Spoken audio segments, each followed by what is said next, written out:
It's time now for Better Health. I'm joined here with health expert Beth Coker and Asante orthopedic surgeon Dr. Jeb Reed. Today we're talking about spring training. And Dr. Reed, we know that warmer days are approaching, which means people are going to be getting outside and they're going to want to get in shape overnight.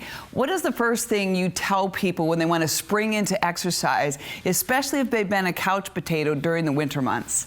Yeah, well, I think it's important to exercise, but first check with your primary care provider to make sure it's safe. Once you've confirmed that it's safe, then I think it's important to have a balanced program, one that includes both low impact aerobic exercise as well as resistant exercise. And with the current situation with gyms being closed, online resources and using YouTube are a great way to develop a balanced plan. So what are some of the common injuries you see in the patients that come to your office?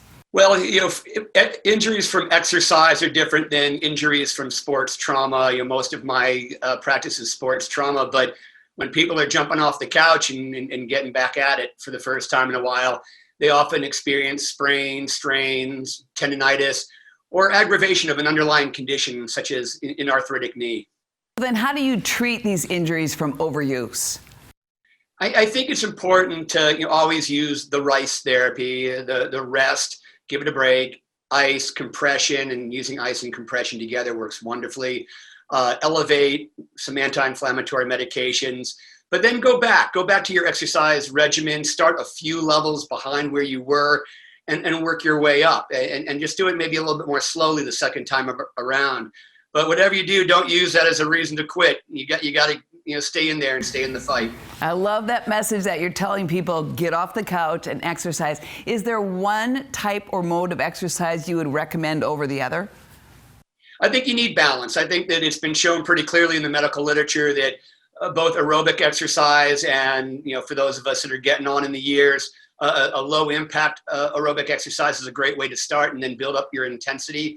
But you really got to mix it with some type of resistance exercise, whether it be lifting weights, using your body weight as resistance, or using resistive bands. But it's really important to come at it from both angles because they serve different goals and help you in different ways. Great message. Get off the couch and move. Thank you so much. And remember, it's not a sprint to get there. You can work your way into it to avoid any injuries. We'll be right back.